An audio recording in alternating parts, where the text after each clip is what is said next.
Okay, looks like it started. Okay, guys, thanks for attending today's our Bible meet. And we have got some new members here. I just wanted to introduce. We have got Matthew and Shalini from Ohio, and I've got one of my friends Sudhir Nair from Bombay. Welcome, and the others we will surely introduce them once we are done. I think it's we have 5 minutes over it, so let's start with this. This is in continuation to my previous slides and our discussions which we had about the flood. And remember, I did end that presentation by saying that after the flood, you had 8 people survive on the ark. And Noah and his sons basically gave a sacrifice and they started living on the mounts of Mount Ararat. And later on, his sons spread across the first city they created was Akkad. Akkad was somewhere in Syria, which is in modern day Syria. That's the first city they formed, which is there in history. It is there in all books too. Akkad was the first city which they built. But the topic here is the history of religion. I would like to go through the first slide before in this presentation I'll be talking about the Perfect. religion before and after the flood. And I just want to make some disclaimers here. We have got some people who may not be from the Christian faith. I write here that this is only a theory of the author, that is me. The contents are taken from various religious books and non-religious books. Some of them are the Book of Esther, the Book of Jubilees. You have the Book of Adam and Eve. You have the Book of Giants. So these they are Sumerian books. And I write that just treat it as a good reading material. And there is no offense to any religion here. So please do not feel bad if I'm quoting something here. The summary here. This is basically mostly onto the read for something to read, which you can go through. But in brief, this is what I'm writing. The concept and the belief in a higher power of deity referred to as God or gods have been present in human society for thousands of years. The origin of religion is not well understood, and there are many theories as to how it began. Some scholars believe that early human religious beliefs were animistic, which means they attributed souls or spirits to natural objects. This means worshipping the dead, basically. All our religions started by worshipping the dead. If you actually look at how religion started, it is started by worshipping the dead. Basically, the early humans had got a shock when they discovered that life was not continuous and there had to be an end to life. And little did they realize that what happens after death, basically. That was the curiosity in man. The earliest known religious texts come from ancient Mesopotamia and Egypt, dating back to around 3500 BCE. Now, as per the reverse calculation of some of the early fathers of the church, when they calculate the ages as mentioned in Genesis, they go on a reverse calculation. The flood happened somewhere near 3650 BC, and 1680 years before that is the creation date. Now, some may ask, how will you get it so exactly? Because this is mentioned in the Genesis, in the book, in our Bible. It tells after 1650, we have all the ages of from Adam to Eve mentioned in the Bible. And it says that on the 600th year of Noah's life came the flood. So basically, they calculated it based on the age which is mentioned in the Bible, and that's how they came to a particular age of 3680 for the flood. Now, these religious texts basically contain hymns, prayers, myths, or like I'm writing here, of various gods and goddesses. Some of the earlier religions which came in the Akkadian period. Basically, many people may not be relevant to what is the Akkadian period. This is before the Sumerians, basically. They were one of the first folks who had a civilization, even before the Egyptian civilization. This is in the beginning times when man first appeared on this planet. He was always curious when he looked up to the sky as to what he saw about the celestial objects. Basically, he was confused when he seen how the stars, the sun, the moon, everything had a universal law. Nothing went, what do you call, against the law. There was a principle in our universe. Basically, if the moon goes around the sun, around the earth goes around the sun. It all has a uniform law behind it. Man was always confused as to how does this all work? Who is controlling? Who's the mastermind? This type of behavior led to us to realize that there is something much more to what we can see, basically. And thus came the concept of worship. The earliest recorded worship was done to Nintur, which is called Nimmach. Now, these names are very confusing. This was a Babylonian mother god. She's also mentioned in the Kesh temple hymns, one of the oldest written translated texts that come from the 27th century BC. That means 2700 BC. Now, this I give the reference here according to the book, the topic by Jordan Michael, 1995, the Encyclopedia of Gods. And another earth god of Babylon was called Gaia. Now, Gaia was a mother goddess which was worshipped in Babylon, and the Indians do copy that as Gayatri. Gayatri is also a mother god in India. Now, I will come to that topic later on as to how the Babylonians and the Akkadian gods were influenced most of the Indian gods. That will come to a later subject. This is basically I have put a timeline here on how this is as per the proofs on tablets, stones, parchment paper, copper plates, and papyrus leaves. Now remember, papyrus leaves cannot stay for a long time.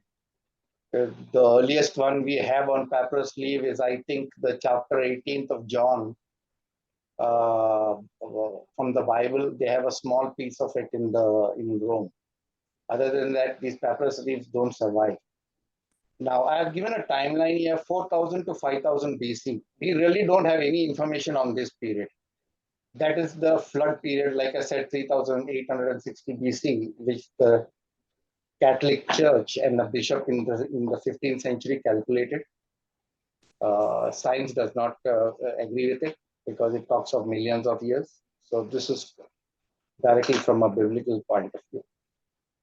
3000 to 4000 BC, we have the Akkadians, like I said, the Akkadian culture, the Sumerians, the Egyptians, the Greeks, the Indus Valley, the Chinese, the Phoenicians, the Canaanites, and the polytheisms.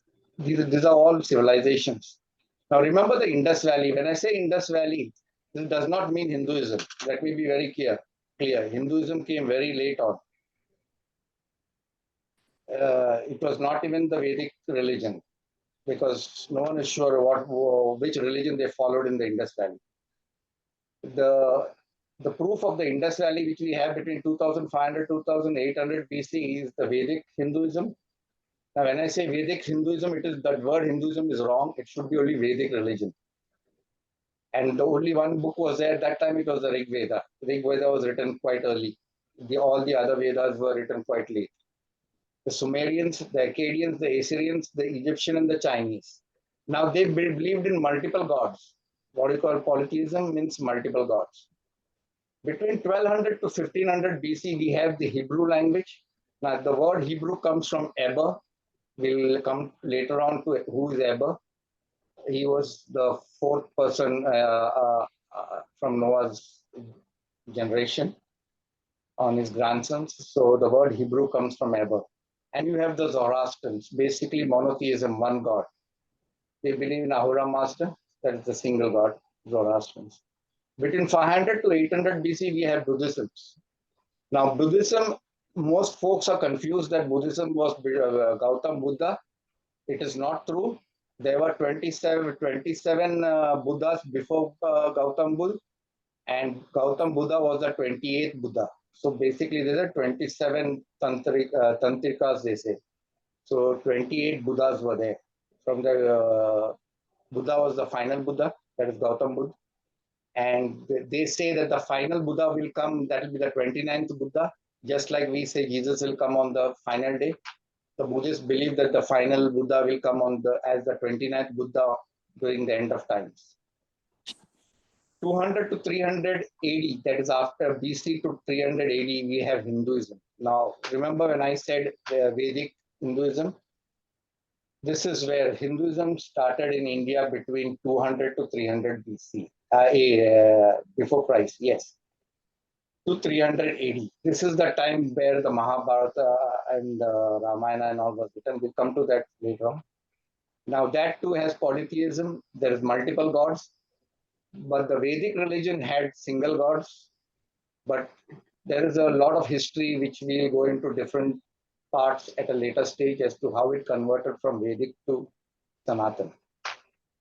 Between 32 AD to 100 AD, we have the Christianity, which is the monotheism, single god. 75 AD to 1000 AD, we have Manuism and Islam. Now, I don't know if anyone knows what is Manuism. Manu was a person in Iran, but basically he was teaching the principles of Christ, but he was making a different religion. So it's called the religion of Manu. He was from Iran, and it did spread to India too at one time, but he too was talking about one God, the monotheism. 1100 to 1200 AD is Confucius. Basically, it's in China. China follows two religions, Buddhism and Confucianism. And there is no God in that religion, basically. There is no God in two religions. One is Buddhism and Confucianism. 1600 to 1700, we have the Protestants as the Martin Luther. And in 1900, we have the born again church in the Church of Scientology. Basically, they don't believe in God. It is Satan worship. So basically, this is the timeline of the religions which started around the world. I just wanted to give a brief on this. In my last presentation, I ended by saying that Noah became the post-flood god. Now, if you look at the history of religion in most part of the world, most of their gods come from red. Yeah, who's that? There must be some crosstalk, Glad. You can, Victor, if you don't mind, you can mute. Okay. Most of the gods throughout the world comes from two areas. One is the oceans and one is the sky. So you have two types of gods here. Some of the gods coming from the oceans and some of the gods coming from the sky. Some of the gods also are depicted in colors. You have the green gods, the blue gods, the white gods. Mostly they are in India. And there is a history of why they are colored and how they come from the oceans. We'll get into that reality soon. Everyone knows that Ham, the son of Noah, was cursed by Noah because he's seen his father's nakedness, which is mentioned in the Bible. There is a lot of discussion as to what was this meaning of that he is seeing his father's nakedness. I'll get into it very shortly. In a quick way, I don't want to get it in detail. Some say that he got his father, he got Noah drunk because of the wine he had made from his wine ranch, and then he had some unnatural sex with his parent. But I don't believe that's the story, and that's the reason Noah cursed his son Canaan. Basically, he doesn't curse Ham, he curses Canaan. But there is another story that if you read in Leviticus, it is clearly mentioned what does God mean by if you see the father's nakedness. It clearly mentions when you say that you see the father's nakedness means you had illicit relation with the father's wife. So it is mentioned that Ham had illicit relation with Noah's wife, that is his mother, and Canaan was basically the child of that relation, and God curses Canaan and not Ham. God cursed all the the descendants of Canaan. So Ham was always against God for this reason, and second reason was he believed that God destroyed his forefathers and the previous generation, so he did not like that. And he does a pact with the angel and the Lucifer. Remember, by this time there is a second fall of the angels. I mentioned in my previous presentation, the fall of the angel happens twice. Once before the creation, that's the time Lucifer is thrown down to the depths of the sea. At that time, there was only water, as per the Bible. God punishes Lucifer to the depth of the oceans. And the second time, the 200 angels which come from on Mount Hermon, basically. That is, and in the Bible, it is written that 1/3 of the angels go against God. So the fallen angels were there after the flood to misguide the new generation of Noah by teaching them again the secrets of heaven, because they were there with God when God created this. And they knew how man's genetics were, because they were with God. Because remember, in the Bible, God doesn't say I created, God say we. Everything is written in we. That means it is plural, it's not singular. And introduce water nymphs. We'll come to that later on. What are these water nymphs? And other mixed entities by breeding humans and animals together, and told them to worship them. That's the reason you see the forms of statues and drawings, since our ancestors seen these creatures in person. All the gods which you see in the Egyptian and other pagan religions are creations of this fallen entity. If you look at the Egyptian hieroglyphics, you will see that some of their gods are a mix of man and animals. Now, this is not an imagination. Our ancestors always put down on rocks or on paintings something what they seen in person. It's not that they had a couple of drinks, saw something in their dreams, and they just painted it. What they have put and written down are things which they seen, and they have expressed it. And these are the things which happen in real, though it's very hard for us to digest these stories. This is the presentation which I have put here in picture. If you look to the right here, this is a picture of Noah during the Sumerian times. Can you see Noah with 4 faces? There are 2 here, 1 facing and 1 at the back. The Sumerian depiction of Noah was with 4 heads. Basically, they showed Noah with always 4 heads. Because like I said, after the flood, Noah and his sons were considered gods. This is a photograph on the left side. Noah is worshipped as Janus. Janus was a 4-headed god in Rome with 4 heads. Basically, the same concept was taken in India. Noah worshipped as Brahma in India with 4 heads floating over the waters. So remember in the Genesis, in the first line, what does God say? My spirit in the beginning hovered over the water. Basically, everything was water. There was no land, and God's spirit was over the water. If you read the first chapter of Genesis, this is the concept of that. And I'll come to that as to how the story of Yahweh basically changed later on in India into different stories. To the right, you will see the Noah with his sons depicted. This is a Sumerian, carving. Here on the extreme right, you can see Noah. Here it is son, they call him Enki. And you see the fish with this. This is how they're depicting the flood. Basically, here you have Ishtar, the moon god, which they worship. So this is basically, they are depicting the 3 sons of Noah as gods for them with a different name like Enki, Demizu, and Ishtar. Now, let me tell you this Ishtar, I'm not going into the depth of this story. This Ishtar is the same goddess which you have in the Statue of Liberty in New York. I don't know if anyone knows. Many people think the Statue of Liberty in New York is the Statue of Freedom. That is what's told to us. But the designer, the French designer who designed it, basically they designed it on Istar. If you Google it, you'll actually get it.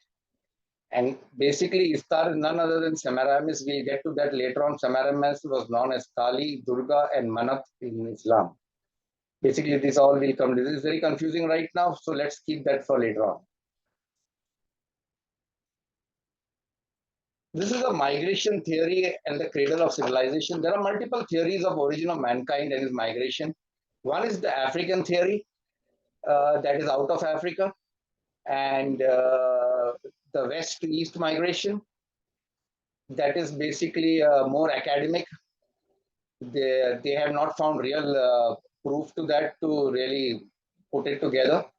It was to support Darwin's ideology of evolution. The second theory is the Bible theory of Noah and his descendants. Basically, it's called the Table of Nations. If anyone had a chance to read the book, The Table of Nations, you'll realize it. In this presentation, I'll be concentrating on the second one, on the line of descendants of Noah, and how the world history matches it. Like I said, following are taken from various books and articles. It is very difficult to determine the first religion. Everyone says, my religion is the best. Tamil says theirs is the first language, but there's no mention of Tamil being during the Tower of Babel. So we cannot say by proof which was the first religion. No one knows what's the religion Adam and Eve spoke. Maybe we call it the Adamic language, but there is no records of what was Adamic language, nor the language at the Tower of Babel. The oldest known religious books come from the ancient Mesopotamia and Egypt, dating back to 3500 BCE. That is even before the Sphinx and the pyramids in Egypt. So it's quite old. These texts contain hymns, prayers, and myths. Now, when it comes to this line, I just wanted to add something for our Indian folks here too. The Rig Veda, which was written, is not for the common man. It was basically only hymns, prayers, and myths, just like this. There is nothing for a common man in the Rig Veda, and that's the reason the people revolted in India at that time, because it was a religion only for the priests at that time. There used to be no temples there. That's why you don't have any temples in India before the 5th century. Basically, I am not going through everything line by line, but I'm just trying to take the major points and discuss on every slide.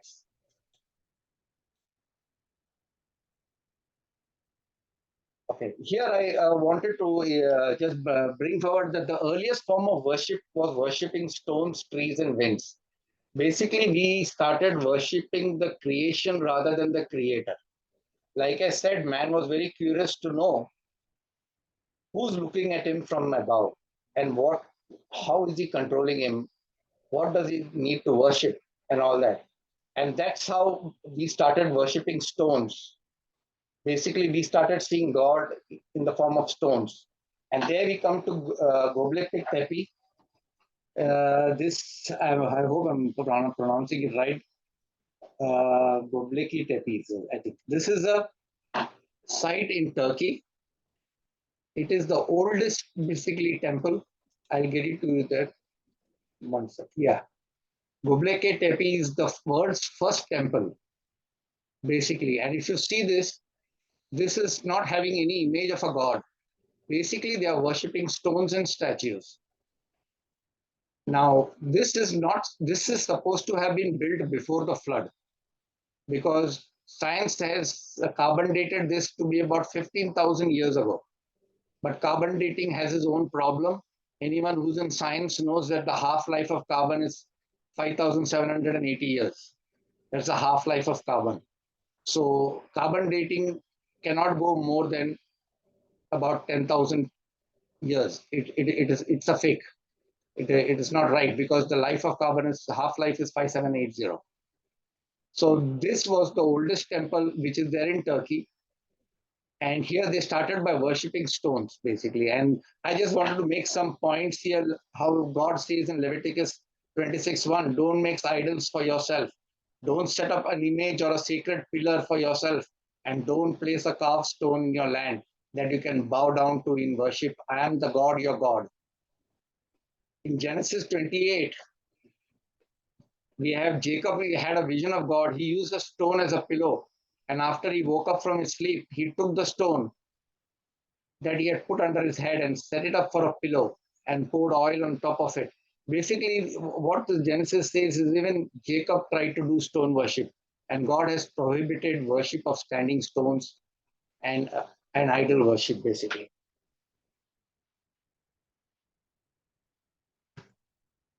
These are some of the quotes of the Bible. You can go through it where God tells you not to worship stones, pillars, and not to create idols.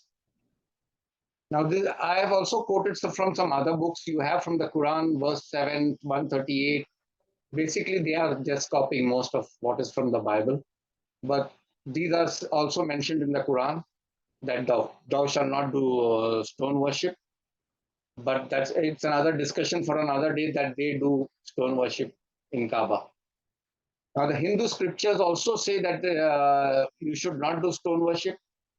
And this is from the Isha Upanishads, Shulka 12.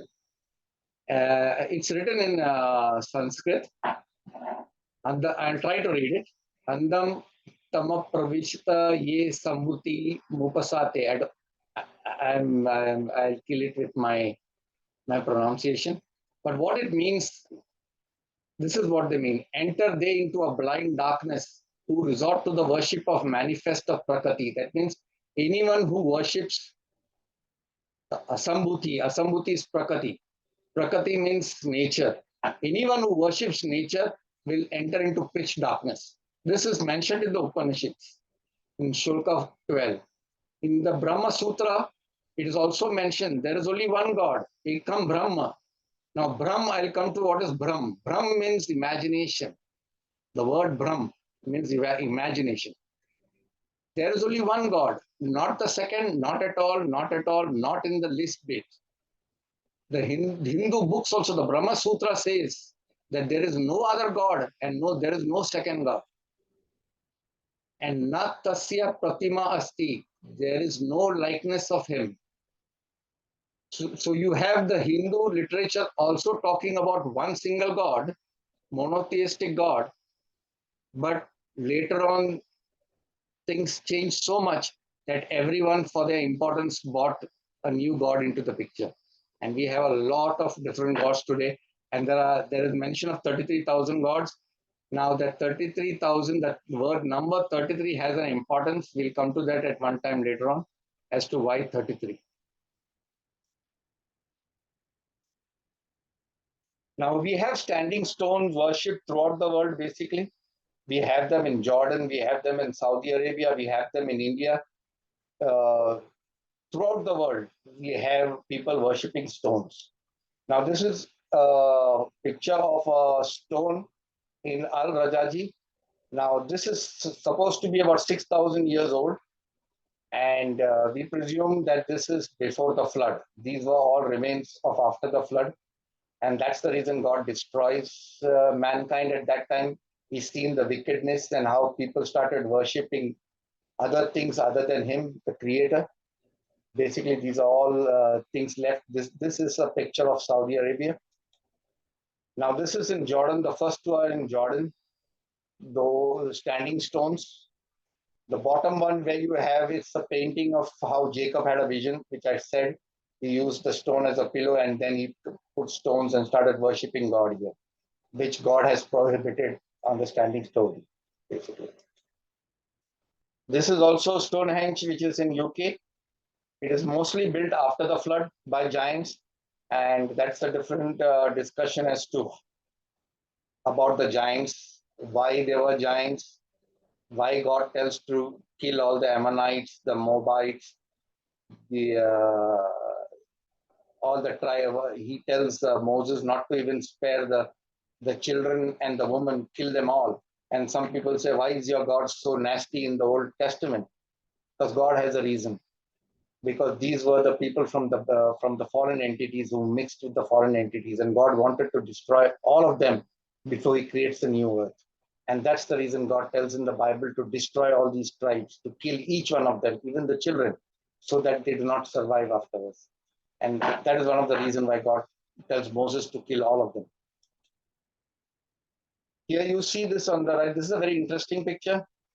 The one in the middle here, Solomon's Pillar in Nuwara Beach. Now, I don't know if anyone knows what is Nuwara Beach. That is the beach on the right side of Egypt, where the crossing of the Red Sea was supposed to have happened. And this happened about 1500 years at the time of Solomon.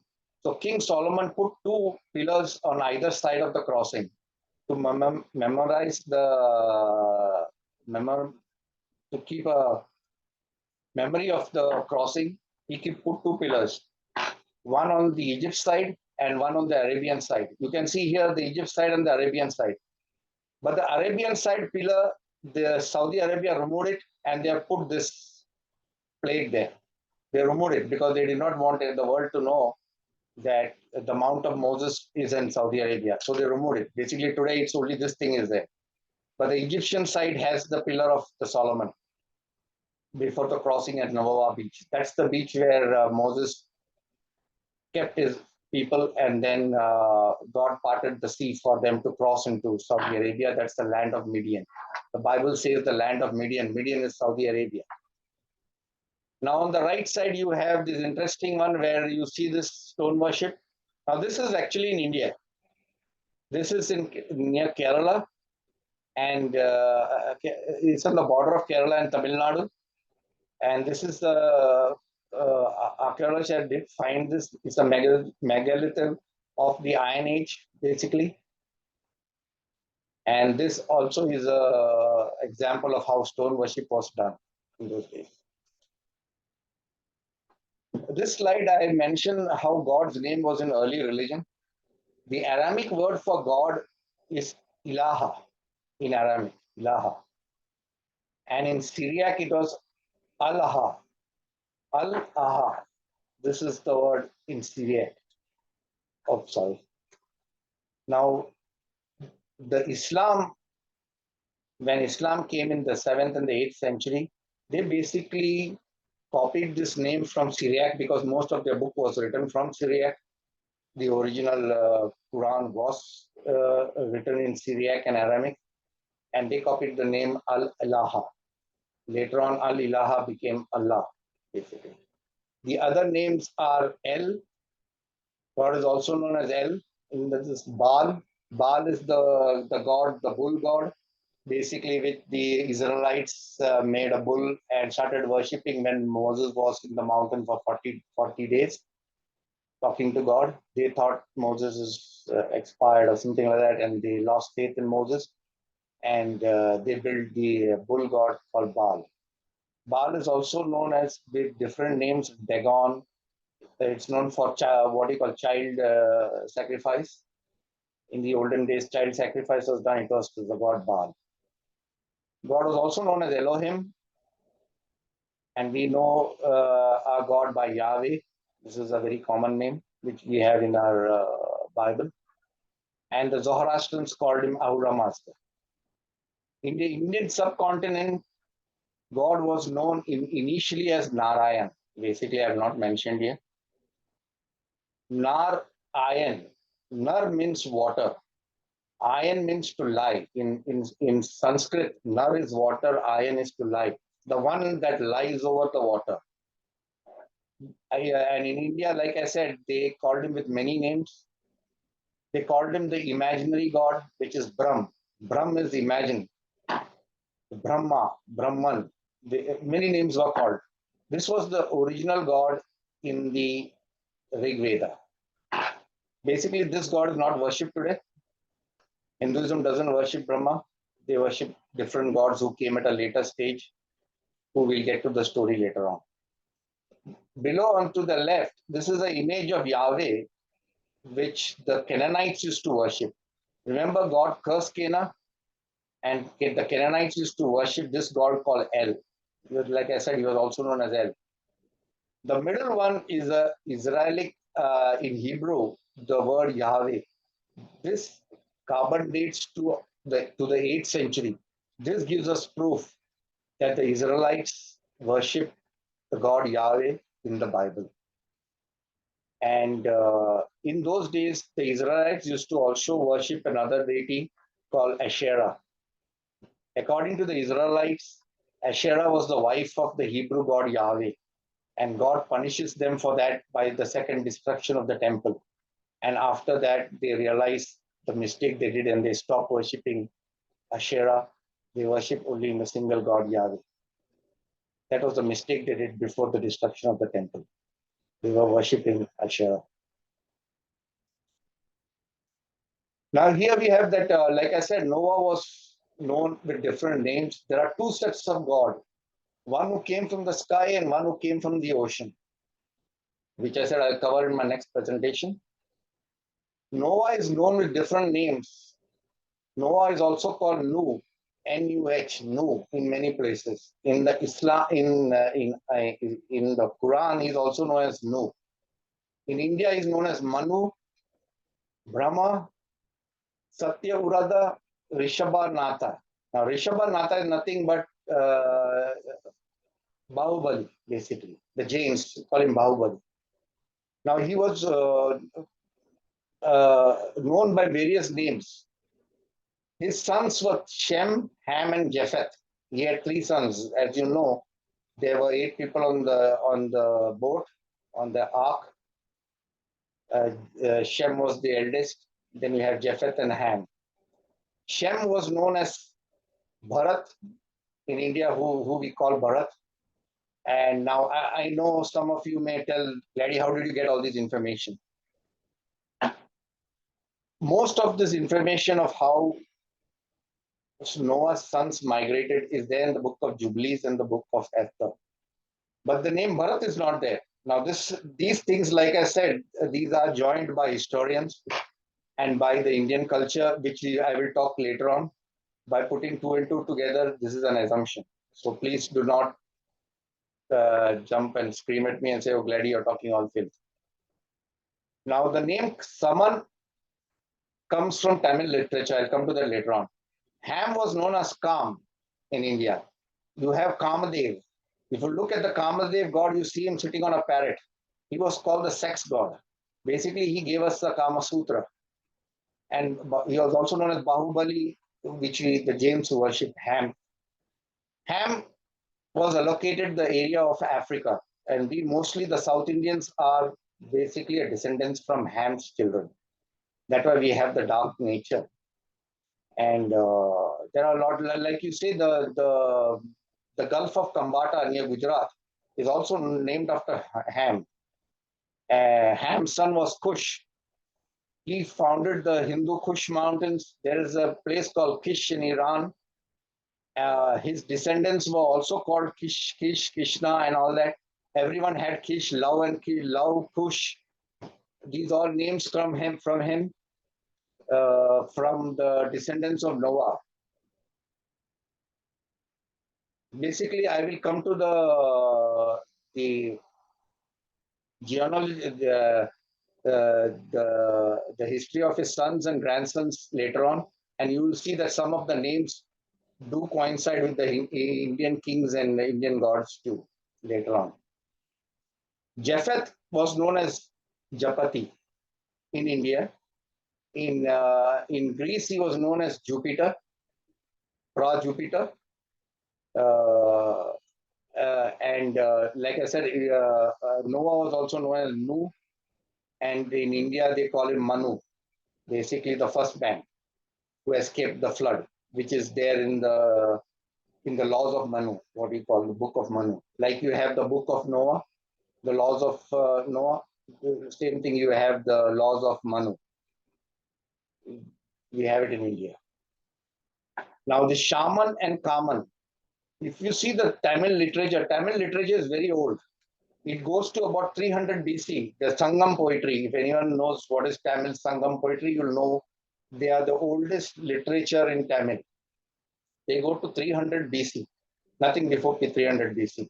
Even your Sanskrit language, there is no written proof before 300 BC. The oldest one you have is on the pillars of Ashoka pillar, that is 300 BC. There's no written proof of Sanskrit before. So Shaman and Kaman is mentioned in Tamil literature. They talk about Shem and Ham, basically. There is also a festival of what do you call Bacchanalia. It's called Bacchanalia in Rome. Basically, it's a night to drink and do merry. Basically, that culture was brought by Ham into the Tamil. It's called a lovers' fest. It's there in Tamil in Tamil Nadu. That comes from Kaman, basically. And here I've written that Ham was known in India as Kamadeva. He gave us the Kama Sutra. And the Gulf of Kambata near Gujarat is also named after Ham by the ancient Indians. Now, this is the genealogy of Noah through Shem. I have not covered his other sons because the Bible doesn't talk of the genealogy of Ham and Japheth. But here I just mentioned it from Shem to Jesus because Jesus comes from the line of Shem. You see a Shem, Arphaxad, Selah, Eber. Now, remember in the starting I said Hebrew language comes from Eber. Hebrew language came from him. The basically Eber created the Hebrew language. Now, during the time of Peleg, this is the time when the fallen angels come. The 200 angels who fall from heaven, who were sent by God basically to protect man, but they come and they mate with the daughters of man and they create giants. I did cover it in my last presentation. At this time, during the time of Peleg. Now, we have another grandson of his called Ru. In India, he was called Rao. And we'll come to him also later on. Then we have Nahor, Terah, and Abraham. Abraham's father was Terah. Did anyone know that why do we call terracotta pots? Because Terah was a master in creating pots. And the word terracotta comes from terracotta, pots made out of clay, because he was a master potsman at that time. Then you have Abraham, Isaac, Jacob, and Joseph, basically. And then you have more senior down before it comes to Jesus, but I've just shown this. Now, here Shem lives another 500 years after the flood, the Bible says, but it doesn't mention anything about Ham and Japheth. But we presume if Shem could have lived 500 years, then Ham and Japheth too would have lived for 500 years. Remember, everything gets lesser and lesser here. Did you see? Because God reduces the life of mankind after the flood. He reduces the life by the genes getting corrupted. You see, everyone gets shorter and shorter. God says, my soul shall be with man only for 120 years. And Moses also lives for only this. Abraham lives for only this much years. God said, my soul will not be with man for more than 120 years. So basically, he reduces everyone's life. This is the life what is mentioned in the Bible. Hey, Glady, what is just back to that slide, what is the part in green versus the other part? This is when they have their first son. Oh, okay. Shem had his first son after the flood. You see, this is the line is after the flood. So he has Arphaxad after the flood. I think 2 years after the flood or something like that. And he lives for 500 years. Arphaxad has his first son at the age of 35. And then he lives 403 years. There, Selah has his first. This is only first. We don't know about how many sons they had. Okay. They had many, but the Bible doesn't mention all of them. Okay. Like Abraham has his first at the age of 100. You see, he has Isaac very late in life. You know that. Yeah.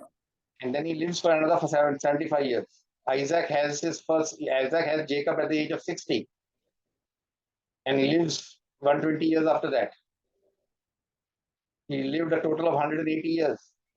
Jacob gets his first son at 91. He lives another 56. Joseph, 110. Joseph has a lot of children. You see, the 12 tribes of Israel comes from the 12 sons of Joseph. Joseph has 12 sons and 1 daughter. That's why you have the 12 tribes of Israel. Okay, I've come to the end of the slide, and I will be continuing this in various parts because there's a lot to talk about it. Like my next presentation will be part 2 of it, where Noah casts lots to give the world to his sons, and he tells them to go and populate the earth. And the discussion will be on the places, the nations built by Shem, Ham, and Japheth, which nations they created, Noah's family tree and his descendants, and Noah worshipped as God in different parts of the world. I'll mention you by names where he has been worshipped. And the third part, we'll have the Indian history from Noah's sons and grandsons, Shem, Japheth's tribes in India called the Purus and the Kurus, from who we have in the Mahabharata, the Pandavas and the Kauravas. Basically, there are 2 groups, the Purus and the Kurus. Ham's invasion of India. Now, this may be very new to people, but Ham does invade India at that time to fight Shem. And that's how the intermingling became between the whites and the blacks and our skin and how we interacted here.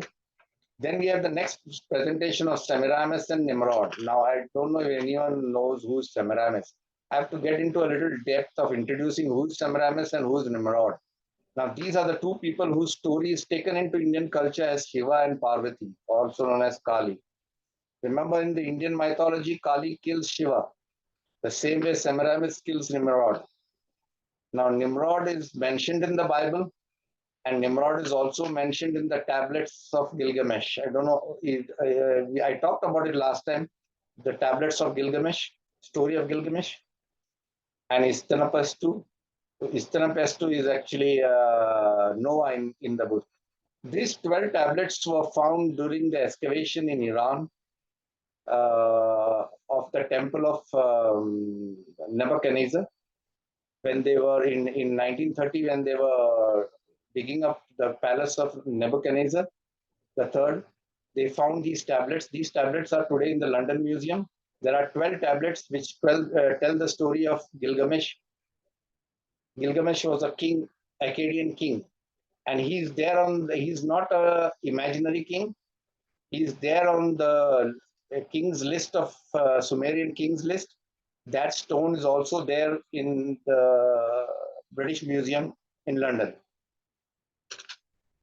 Then I'll get to the fallen angels, how they created the semi-gods, and how the fallen angels together with Lucifer sends the water nymphs to become various gods in various places. And the stories to support it, I will show you. And even in India, there is a god called Agastya. If you Google, you'll come to know. Agastya is the one who basically gives language to the Indians. And basically, these were all come from the fallen angels of how they created these semi-gods from the oceans and the skies. And I'll give you a differentiation also of the gods from the ocean, how they are blue color, they are green color, and white color. Did you ever imagine why the gods are blue, white, and green? There are stories behind it, and there is a reason behind it why they are blue, green, and white. And that brings me to the end of my presentation. We have got 5 minutes more. I think I covered everything in nick of time. And let's say if anyone has anything to question, answer, we can all try to put our minds together. It's not that I know everything. But thanks for the patience, and that's the end of this presentation.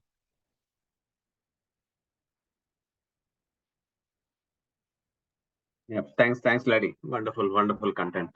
I think one of the key slides that I thought was the one that had all the chronology of religions. I think it was the 5th or 6th slide. I think that struck out to me as, I mean, that actually captured the gist of how the religions were formed. Yeah, this is the one, yeah. Okay. Yeah, this I just put together, keeping the timelines now. There are various religions. I just took the major religions. There are many other religions, but these are the major ones. We don't have to get into depth of some of the other religions. Correct, correct. What may be interesting also to explore is the various denominations or the sects that we have in Christianity itself. The various, it's obviously not a separate No, religion. I'm not getting into sects. Right, You right, have right. different sects of religion in every religion. Hmm. You have them in Islam, you have them in Christianity, you have the Protestants, you have the Mormons, you have a lot of things. In Hinduism itself is written Shivaism, Vishnuism, Shaktiism. You have many forms in different religions. In Buddhism itself, it is broken into Jainism and all that stuff. Correct, correct. So essentially today what we looked as that the blue mark period, right? 3000 to 4000 BC. That was the Yes. particular Today period. we look basically into this. The 2000 to 2000, the Vedic, this one has a lot to do, a discussion to be had, especially on the Hindu side, on the Vedic side. There's a lot of information there. The Sumerian has a lot of information too, and the Egyptians.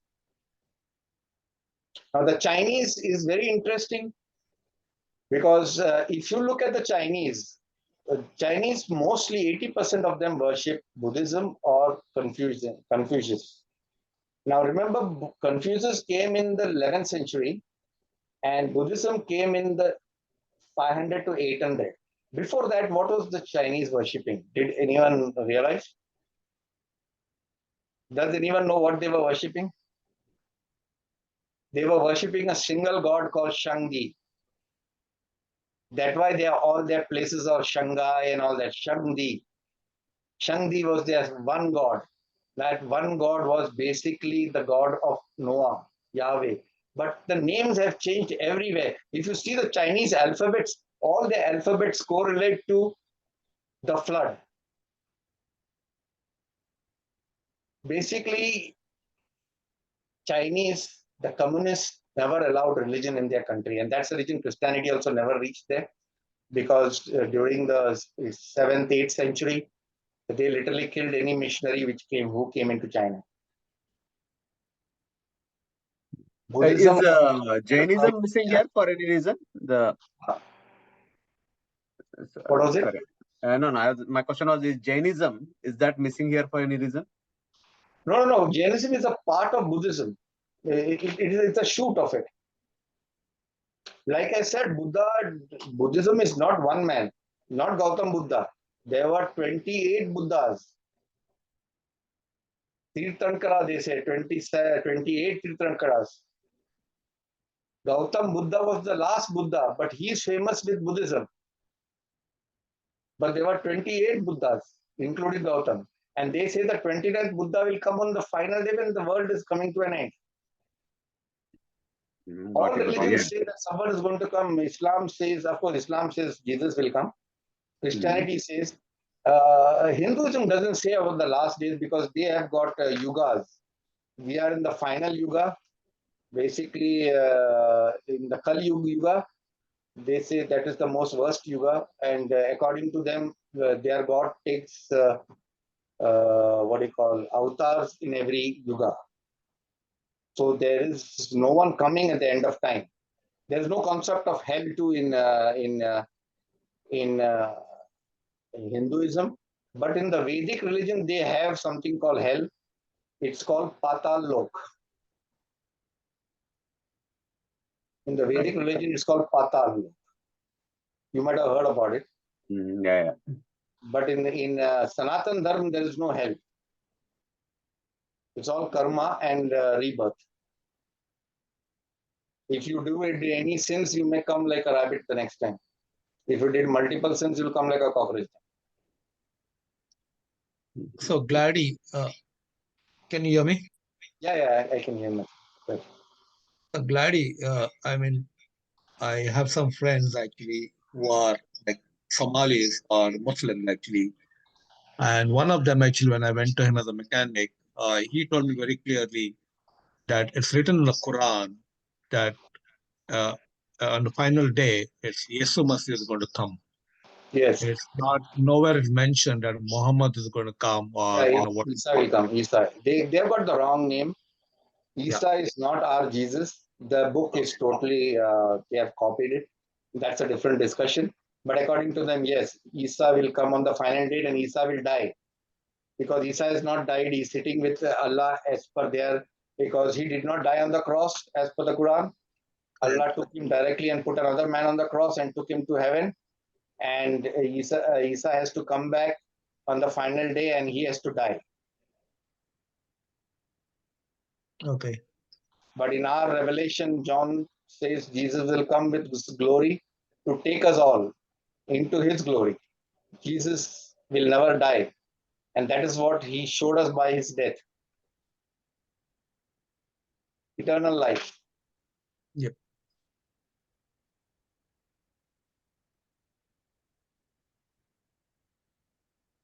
Anything else as we can?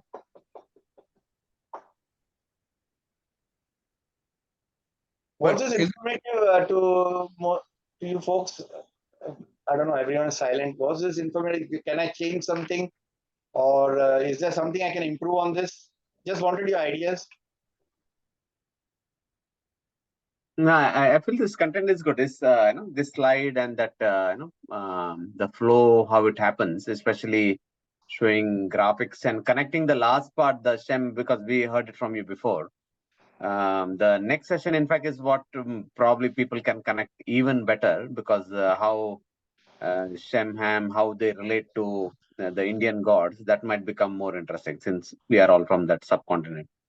Yeah, the next presentation I will be discussing how Noah splits the lands between his three sons, and his sons and grandsons, which countries they went and formed. Like Germany was founded by Gomer. Gomer was a grandson of Shem. So there are many places like Put was Libya, and you have the Rajputs and all that. So many of the names, Sheba, Shem's son was also called Sheba, where the name Shiva also comes from. There was a son called Rama, and you have Rama in India. Rama was also the grandson of great grandson of Shem. Right. So one thing which I did not catch quite, the Mahabharat and that, did you say, if you go back to the slide, happened? Mahabharat is the battle of the 10 kings. Basically, it is a story of the battle of the 10 kings, but it was taken from a real incident which happened some time back. What was it dated as per? There's no date. You can't put a date to it. Basically, Ramayana and Mahabharata is said to be written. Muni Vyas, see, no one knows when Muni Vyas also was there. Muni Vyas is been credited with a lot of books. Now, Muni Vyas and Valmiki. Now, Valmiki also, no one knows his exact dates, but it is presumed between 300 BC and 300 AD. Between this time, it was written. Now, the Vedas were like I said, Rig Veda was quite old. Rig Veda was translated. It was the Smruti and the Shruti. It is said the spoken and the written, Shruti and Smruti. Rig Veda was only spoken at the old time. It may have been written in parchment paper, but it was given from son to grandson to passed down the line. But it was put down around 2800 BC at that time. Then the Sama Veda, the Sama it looks like Sama is the name of Shem. Looks like the Sama Veda was inspired by Shem, but I don't know. This is just a guess. Sama, the Atharveda, and the Yajur Veda is basically on how you do your medicine and how you do what do you call the art of science of politics. The Ayurveda and all that comes from the Atharveda. They were written very late. That is, yeah, thank you. It is a nice and informative. Just the date, like, so the flood was around what, 4000 BC, right? 3860 as per the calculation. Yeah, around about 4, you can say. But that is and the Adam and Eve, what is the date? Is that like 1600 years after the creation was the flood. So you add how many? 1600. So, but you have some dates there, like Stonehenge and all those things. Actually, That's I have got 11,000 years. I will show you the chart in my next presentation. I have got a whole chart from the creation. So I will show that chart in my next. Actually, I've got the big chart with me, but I've got a digital version of it too. I'll show you the digital version of it, and that shows.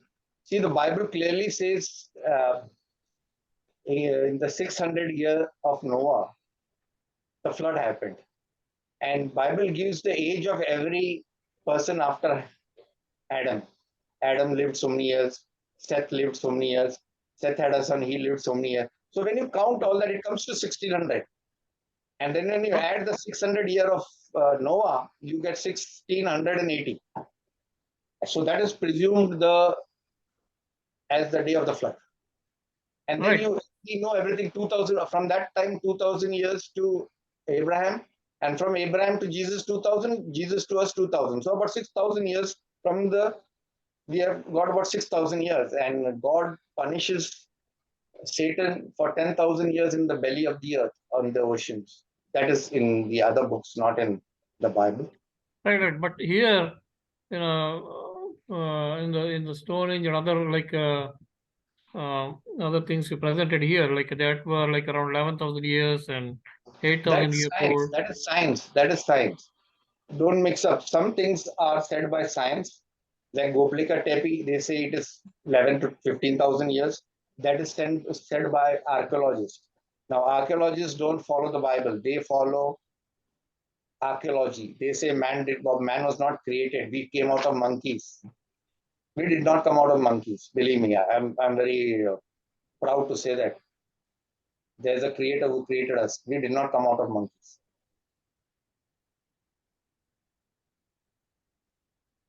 So we have a different dates for archaeology, which Darwin's theory. Darwin was an atheist.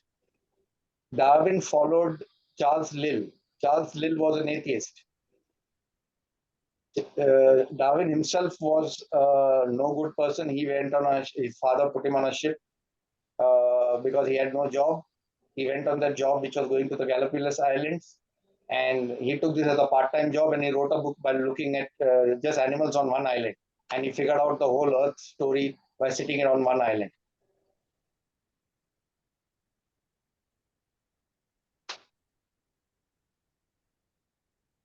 Anyone has any ideas how we can improve this?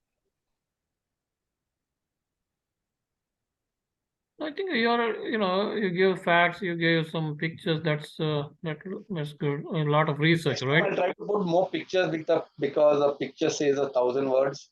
Picture is more convincing. Words don't get into your mind soon, but pictures will. And I'll try to put more pictures, which will give a depth to the story. Right. I think that visual graphics would be more appealing. Yes, And, I'll try to put more. Yeah, I try to put visual graphics more. Because if I Gladys, in Semiramis, Nimrod, it has to go through pictures. yeah. Yeah, someone else was asking, who's that? Matthew? yeah, glad you're saying, I mean, you really took the trouble actually putting all this together. So it's quite a lot of knowledge. Yeah, the slides only take the longest time. Most of the stuff is in my head to speak, but the slides take the longest time. But I thank everyone for joining and spending the time.